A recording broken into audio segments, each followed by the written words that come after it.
새해 시작과 함께 매일같이 100포인트 단위로 고점을 경신하고 있는 코스피가 오늘도 장 초반 4,600선을 돌파하며 역대 최고치를 새로 썼습니다. 역시나 대장주 삼성전자와 SK하이닉스의 약진이 지수를 이끄는 모습인데 증시 상황 먼저 짚어보겠습니다. 김종윤 기자. 네, 김종윤입니다. 네, 코스피가 현재는 고점에서 약간 내려왔죠. 네, 코스피는 4,566으로 개장한 뒤 바로 4,600선을 넘어 4,611.71을 찍었고 현재는 4,570선에서 상승폭을 조절하고 있습니다. 반면 코스닥은 957로 상승 출발했지만 현재는 940선 중반으로 떨어졌습니다. 외국인은 8,400억 원 넘게 순매수하면서 지수를 끌어올리고 있습니다. 반면 개인과 기관은 각각 4,600억 원과 3,600억 원 이상 순매도하고 있습니다. 삼성전자는 14만 4,400원, SK하이닉스는 76만 2천 원으로 나란히 장중 신고가를 경신했습니다. 한미 반도체도 장중 52주 신고가를 기록했습니다. 중국이 일본 수출 통제 가능성을 언급한 히토류 관련주 역시 급등했습니다. AI 로보틱스 기대감이 커진 현대차와 휴머노이드 로봇 아틀라스 양산을 선언한 현대오토에버는 강세를 보이고 있습니다. 백화점 실적 개선에 서울 고속버스 터미널 개발 수혜 기대감에 신세계도 상승세입니다. 사모펀드가 시간의 대량 매매 블록딜 방식으로 주식 3천억 원 어치를 매각한 HPSP는 두 자릿수로 급락했습니다. 달러원 환율은 어제보다 3원 오른 1,448.5원에 개장한 뒤 1,450원에 다시 바짝 다가서기도 했습니다. 네, 환율 불안이 조금씩 다시 커지는 양상인데요. 간밤에 뉴욕 증시는 어땠습니까? 다우지수는 1% 가까이 올라 종가 기준 처음 4만 9천 선을 넘어 마감했습니다. S&P 500 지수도 사상 최고치를 경신했습니다. 나스닥은 0.6% 올랐습니다. 아마존은 자율주행 개발을 가속화하는 것으로 알려지면서 3% 넘게 올랐습니다. 엔비디아도 자율주행 차량 플랫폼 알파마이오 공개로 장중 올랐지만 H200 칩 대중 수출 승인 지연에 하락 마감했습니다. 테슬라도 엔비디아의 자율주행차 개발 소식에 4% 넘게 급락했습니다. SBS 비즈 김정윤입니다. 이렇게 우리 증시를 이끌고 있는 두 반도체 대장주들의 실적을 이끌어내고 있는 건 엔비디아가 맹렬하게 소비하는 인공지능 반도체 HBM입니다. 이런 가운데 미국 라스베이거스에서 열리고 있는 세계 최대 IT 박람회 CES에 참석한 젠슨 황 엔비디아 CEO가 HBM에 대한 메시지를 내놔 화제가 됐는데 취재기자 연결해 보겠습니다. 조슬기 기자. 네, 조슬기입니다. 네, 젠슨 황 CEO 어떤 발언이 화제가 된 겁니까? 네, 젠슨 황 엔비디아 CEO가 현지 시간 6일 열린 CES 2026 미디어 간담회에서 차세대 고대역폭 메모리 HBM4 수급 우려를 일축했습니다. 젠슨 황 CEO는 우리는 최초의 HBM4 소비자이고 당분간 다른 업체가 HBM4를 사용할 것으로 예상하지 않는다라고 말했습니다. 이어 사실상 HBM4의 유일한 소비자로서 수혜를 받게 될 것이라며 엔비디아의 수요가 매우 높은 만큼 모든 HBM 공급 업체가 생산을 확대하고 있다라고 설명했습니다. 현재 HBM4는 한국의 삼성전자와 SK하이닉스, 미국 마이크론 등 세 곳에서만 생산하고 있습니다. 따라서 국내 메모리 기업들과 장기 공급 계약을 맺었거나 다른 특정 업체와의 독점 파트너십을 확보한 게 아니냐는 관측이 나옵니다. 젠슨 황은 또 그래픽이나 저전력 D램과 관련해서도 공급 부족 영향은 없을 것이라고 거듭 강조했습니다. 네, CS 소식 조금 더 보죠. 정의선 현대차 회장도 중국 순방 일정을 마치고 CES를 직접 찾았다면서요? 맞습니다. 국내 4대 그룹 총수 중 올해 CES 행사장을 방문한 인사는 정 회장이 유일합니다. 정 회장은 현대차 그룹 부스를 찾아 보스턴 다이나믹스의 아틀라스 등 인공지능 로보틱스 기술을 점검했습니다. 이어 삼성과 LG 등 국내 기업 부스를 차례로 돌며 전방위적인 협력 행보에 나섰습니다. 또 피지컬 AI 비전을 현실화하기 위해 젠슨 황 CEO를 비공개로 만나 엔비디아와의 협업 가능성도 모색했습니다. SBS 비즈 조슬기입니다. 증시 호황 속에서도 마음을 졸이고 있는 투자자들 소식도 알아보겠습니다.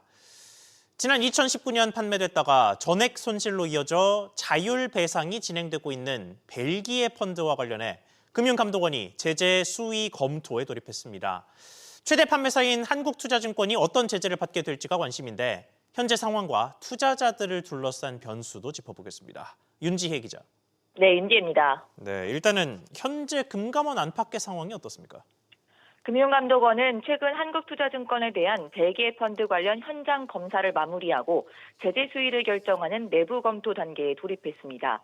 금융당국은 한국투자증권과 KB국민은행, 우리은행 등이 판매 당시 안정성을 강조했지만 투자자가 손실을 먼저 떠안아야 하는 위험성 등을 충분히 알렸는지 조사했습니다. 해당 펀드는 벨기에 정부 산하기관이 임차한 오피스 건물을 기초자산으로 해 2019년 조성됐습니다. 이후 코로나19 확산과 유럽 부동산 경기 침체로 자산 가치가 급락했는데 펀드 자금을 후순위로 설정한 상품 설계 구조 탓에 투자자들의 자금이 전액 손실 났습니다. 이 과정에서 불안전 판매 사례와 내부 통제 부실 문제가 드러났습니다. 네, 그러면 제재 결과가 언제쯤 나올 것으로 예상됩니까? 네, 금감원이 이번 달 중 내부 검토를 마치고 금융기관의 사전 통보가 이뤄질 것으로 예상되는데요. 그간 한투증권은 자율배상, 그러니까 개별 투자자에 한해 일부 배상을 진행했는데 금액 기준으로는 총 589억 원 중 60억 원에 불과합니다. 금융권에 따르면 한투증권은 투자자 전부를 대상으로 실시하는 일괄 배상으로 변경할지를 검토 중인데요. 금융권 관계자는 금감원이 징계를 정할 때 일괄 배상 등 판매사가 배상 책임을 더 지게 되면 제재 수위에 참작이 되는 부분이 있다라고 설명했습니다. 벨기에 펀드는 이찬진 금융감독원장이 취임 뒤 첫 번째로 콕 집어 언급한 대형 금융사고입니다. 금융당국에서 최근 소비자 보호를 강조하는 기조와 맞물려 일부에서는 중징계가 불가피할 것이란 관측이 나옵니다. SBS 비즈 인재입니다. 이어서 연초 다시 문이 열린 대출 관련 소식들 짚어보겠습니다. 일단 대출 문이 열렸지만 지난해 금융당국이 제시한 가계대출 목표치를 넘긴 은행들이 있죠.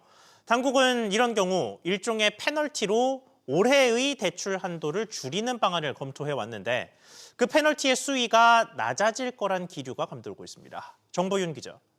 네, 정보윤입니다. 네, 수위가 왜 낮아진다는 겁니까? 금융당국이 지난해 627 대출 규제 영향을 페널티 수준을 결정하는 과정에 반영하기로 방침을 정했습니다. 당국은 지난해 627 대출 규제 당시 하반기 금융권 가계대출 총량 목표를 당초 계획의 절반 수준으로 감축한 바 있는데요. 이로 인해 5대 은행의 작년 하반기 가계대출 증가액은 7조 2천억 원에서 3조 6천억 원 수준으로 대폭 줄어들었습니다. 이렇게 줄어든 가계대출 총량 한도를 각 은행의 지난해 대출 초과분을 판단할 때 고려하겠다는 취지입니다. 금융위원회 관계자는 지난해 627 대책 나올 때 목표 수준을 바꿨기 때문에 은행 입장에선 억울한 측면이 있을 수 있다며 그런 부분을 감안하려고 한다고 밝혔습니다. 네, 이게 현실화가 되면 금융사나 소비자의 입장에선 대출 한도가 좀 늘어나는 효과가 있겠습니다. 네, 그렇습니다. KB국민은행과 새마을금고는 지난해 연간 가계대출 총량 목표치를 최소 수천억 원 이상 초과한 것으로 알려졌는데요. 금융당국이 627 규제 당시 줄어든 가계대출 한도를 반영하기로 한 만큼 올해 한도에서 차감되는 실제 페널티 규모는 더 작아질 전망입니다. 다만 페널티에 적용할 초과분 산정 시에 줄어든 한도를 모두 고려할지 일부만 반영할지 등 구체적인 방법은 아직 검토 중입니다. 금융위는 이 같은 내용을 포함한 올해 가계부채 관리 목표를 다음 달 발표할 예정입니다. SBS 비즈 정보윤입니다. 이런 가운데 우리은행은 기업 대출의 창구를 줄이고 나섰습니다. 정부의 가계대출 총량 압박 속에서도 개인 고객과 사업자에게만 집중하는 영업점을 처음으로 꾸리겠다는 구상인데요. 자세한 내용 짚어보겠습니다. 이정민 기자.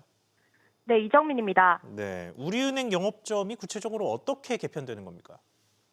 네, 우리은행은 이달 중 영업점 개편에 따라 일부 법인 고객들의 계좌 관리점이 변경될 예정이라고 공지했습니다. 대상 영업점은 개포역 지점, 길동 지점, 면목동 지점, 방배역 지점 등 총 22개 지점입니다. 우리은행은 법인 계좌 수가 비교적 적은 지점들을 대상으로 변경했다며 개인 고객이나 개인 사업자 위주의 리테일 영업점을 처음으로 도입했다고 밝혔습니다. 네, 리테일 영업점이 상당히 낯선 단어인데 이게 되면 뭐가 바뀌는 겁니까? 네, 해당 영업점에서는 법인 대출이 불가능해집니다. 이번 개편으로 앞서 언급한 22개 영업점에서 기존에 운영하던 기업금융팀이 사라집니다. 기업금융, 즉 RM 업무를 수행하던 인력이 빠지면서 여신기능 담당 인력은 해당 팀이 있는 다른 지점으로 이동할 예정인데요. 변경될 법인별 담당 지점에서 대출을 받을 수 있기 때문에 확인이 필요합니다. 다만 우리은행은 리테일 영업점이어도 수신이나 환전 송금 같은 단순 업무는 유지된다고 설명했습니다. 금융권에 따르면 5대 신중은행의 지난해 말 기업대출 잔액은 844조 7천억 원 수준으로 전년 대비 약 3%인 24조 1천억 원 증가했습니다. SBS 비즈 이경민입니다. 새해에도 이어지고 있는 정보 유출 사태 수습 상황 짚어보겠습니다. 해지 위약금 면제가 시작된 이후 KT를 떠난 고객이 10만 명을 넘은 것으로 나타났습니다. 통신사들의 유치전이 본격화되면서 이탈에 속도가 붙는 모습인데 이런 가운데 연이틀 이어졌던 번호 이동 전산 장애는 정상화됐습니다. 엄하은 기자. 네, 어마한입니다. 네, 일단 전산 장애라는 게 사실 정상화가 됐다가도 뭐 언제든 재발할 수도 있는 건데 현재 상황은 어떻습니까? 네, 어제 몰렸던 접수 물량이 대부분 소화돼 오늘 전산장애 발생 가능성은 낮다는 게 업계 설명입니다. 어제까지 연이틀 KT에서 타 통신사로 번호 이동 시 전산 오류가 간헐적으로 발생해 고객 불편이 이어졌는데요. 과도한 트래픽이 한 번에 몰린 영향이었습니다. 한국통신사업자연합회는 어제 한때 번호 이동 가입자에 대한 사전 동의 절차를 한시적으로 생략하기도 했는데요. 다만 번호 이동 사전 단계 절차 생략으로는 트래픽 해소가 되지 않아 번호 이동 고객이 몰릴 경우 전산장애 재발성 가능성은 높습니다. 네, 이런 가운데 KT를 이탈한 누적 고객은 10만 명을 넘었습니다. 그렇습니다. KT가 위약금 면제를 시작한 지난달 31일부터 어제까지 누적 10만 7,499명이 이탈한 것으로 집계됐습니다. 어제 하루 KT 이탈 고객 수는 2만 8,444명으로 5일 기록한 하루 기준 역대 최대치인 2만 6천여 명을 넘어섰습니다. 누적 기준으로 보면 KT 해지 고객들 중 73.2%가 SKT로 이동했습니다. 이런 가운데 KT는 고객 유치를 위해 공통지원금을 10만 원가량 상향하고 온라인 무약정 요금제 혜택을 강화하며 온오프라인 전반에서 총공세에 나섰습니다. SBS 비즈 엄하은입니다. 아직 사태 수습의 실마리를 찾지 못하고 있는 쿠팡과 관련해서는 탈쿠팡 효과가 여전히 이어지고 있습니다. 배달앱 1위, 배달앱 민족의 선불 충전금, 그러니까 고객들이 미리 입금해둔 돈이 역대 최대 규모를 기록한 것으로 확인됐습니다. 단독 취재한 기자 연결해 보겠습니다. 정대한 기자. 네, 정대한입니다. 네, 이게 수치로 따지면 얼마나 됐습니까? 네, 업계에 따르면 배민의 지난해 말 기준 선불 충전금 규모는 약 752억 원으로 전분기, 그러니까 9월 말보다 21.3% 늘면서 역대 최대치를 기록했습니다. 구체적으로는 배민 선물하기 상품권 잔액이 638억 원으로 전분기 대비 약 27% 늘었고 배민페이 관련 잔액은 소폭 감소한 114억 원으로 집계됐는데요. 배민 관계자는 크리스마스와 연말에 있는 4분기에 선물 수요가 증가한 영향이라고 설명했습니다. 네, 뭐 선물 수요도 있었겠습니다만 탈쿠팡 영향도 있었을 것 같습니다. 네, 그렇습니다. 쿠팡은 대규모 개인정보 유출 사태 이후 이용자와 결제 추정액 모두 일정 부분 감소했다는 분석이 나오는 만큼 탈쿠팡 고객들이 배민 등의 대체제로 옮겨간 것으로 보입니다. 모바일 인덱스에 따르면 쿠팡 내 카드 결제 규모는 최근 한 달 새 1조 296억 원에서 9,562억 원으로 약 7% 줄어든 것으로 나타났습니다. 다만 통상 연말이 배달앱의 성수기인 만큼 보다 뚜렷한 탈쿠팡 영향은 이달부터 반영될 전망입니다. SBS 비즈 정대한입니다. 다음 소식입니다.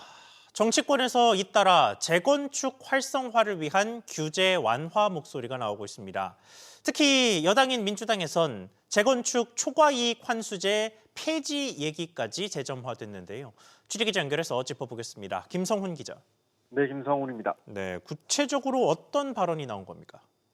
네, 민주당 서울시당 지방선거 기획단장을 맡고 있는 황희 의원은 어제 재건축을 할 때 공공기여를 하고 보유세를 내고 매각할 때도 낸다며 현재만 해도 삼중과세인데 여기에 초과이익을 또 환수한다는 것은 불합리하다면서 사실상 제초안 폐지를 주장했습니다.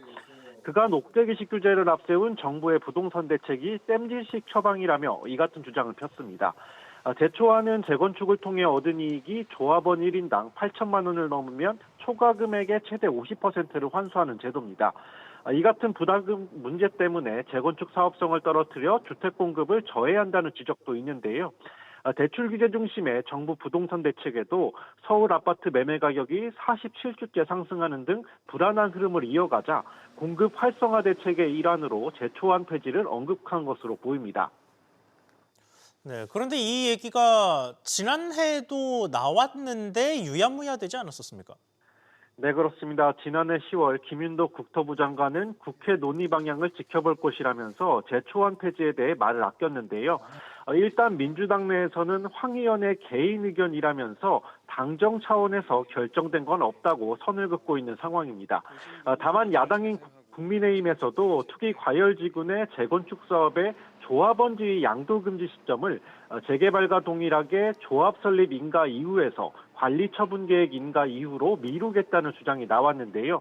거래 제한 시점을 미뤄줘 조합원 분쟁을 줄이고 재건축 사업에 속도를 낼 수 있도록 한다는 겁니다. 정부가 연초 주택공급 정밀 로드맵을 준비 중인 가운데 6월 지방선거를 앞두고 정치권을 중심으로 부동산 대책 경쟁도 가열되는 분위기입니다. SBS 비즈 김성훈입니다. 이재명 정부 들어 역할이 커진 한국토지주택공사 LH의 리더십 공백이 더 깊어지고 있습니다. 지난해 10월 사장이 물러난 이후 사장 직무대행을 하던 이상욱 부사장도 최근 사의를 표명했는데요. 수도권 주택 공급에 속도를 내야 할 시점에서 차질이 우려됩니다. 류정현 기자. 네, 유정현입니다. 네, 이 부사장이 사의를 표명한 이유가 뭡니까? 네, 일단 공식적으로 나온 건 없습니다. 다만 최근 LH 신임 사장 후보 절차가 지연되는 상황과 관련이 있는 걸로 알려졌습니다.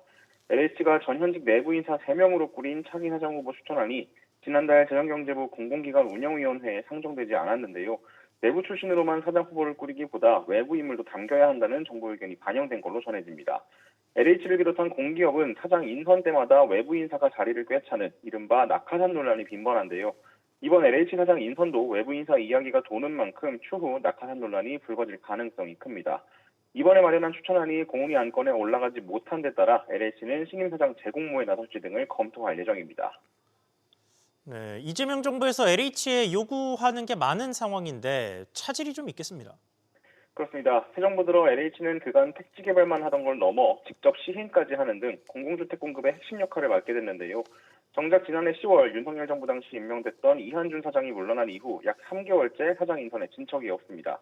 리더십 공백이 길어지는 만큼 LH 중심의 공공주택 공급 정책도 제속도를 내긴 어려워 보입니다.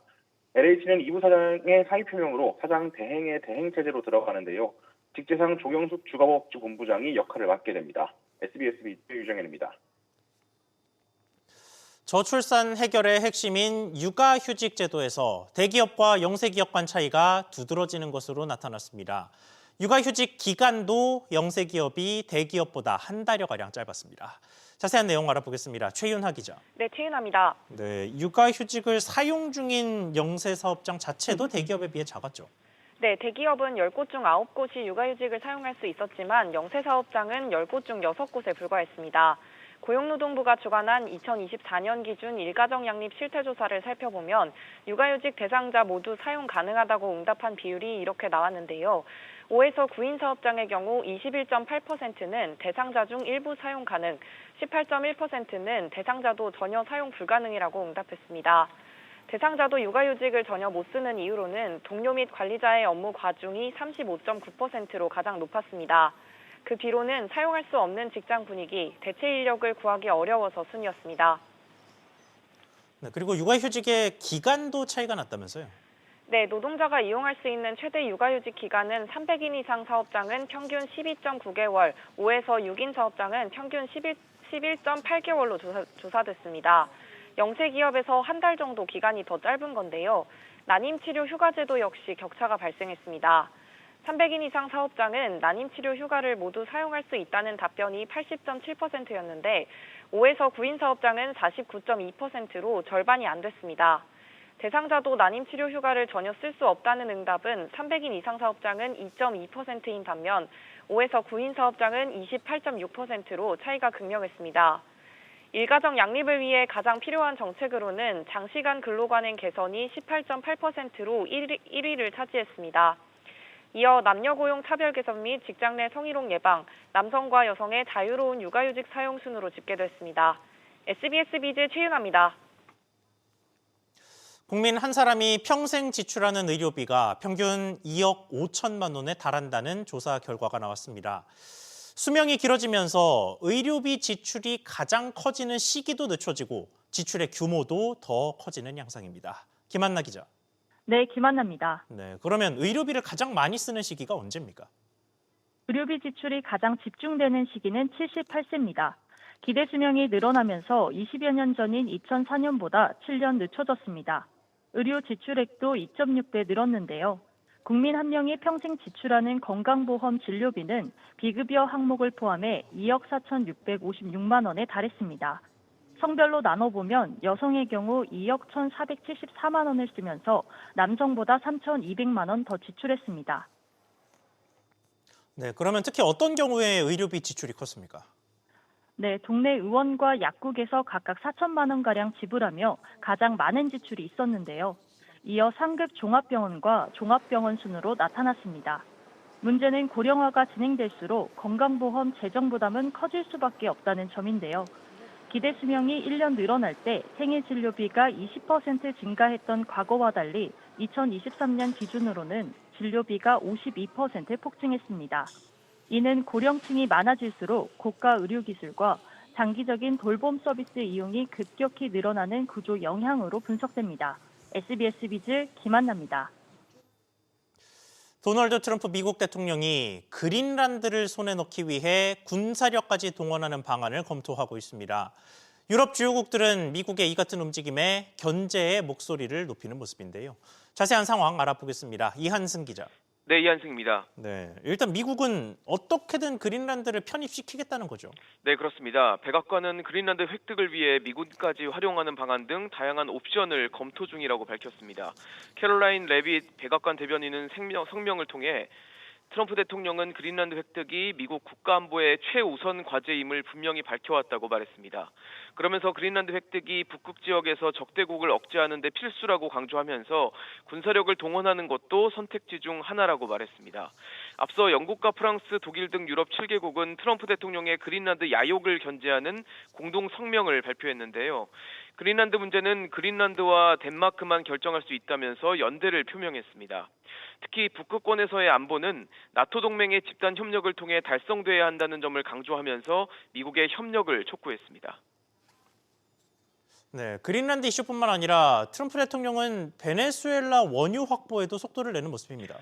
네, 트럼프 대통령은 자신의 소셜미디어에 3천만에서 5천만 배럴의 고품질 원유를 베네수엘라에서 미국으로 인도해 시장 가격으로 팔겠다고 밝혔습니다. 이어 석유는 저장선에 실려 미국 하역부두로 직접 운반될 것이라며 크리스 라이트 미 에너지부 장관에게 즉시 실행하라고 주문했다고 덧붙였습니다. 그러면서 판매 대금은 베네수엘라와 미국 국민들에게 혜택을 주기 위해 사용될 수 있게 할 것이라고 언급했는데요.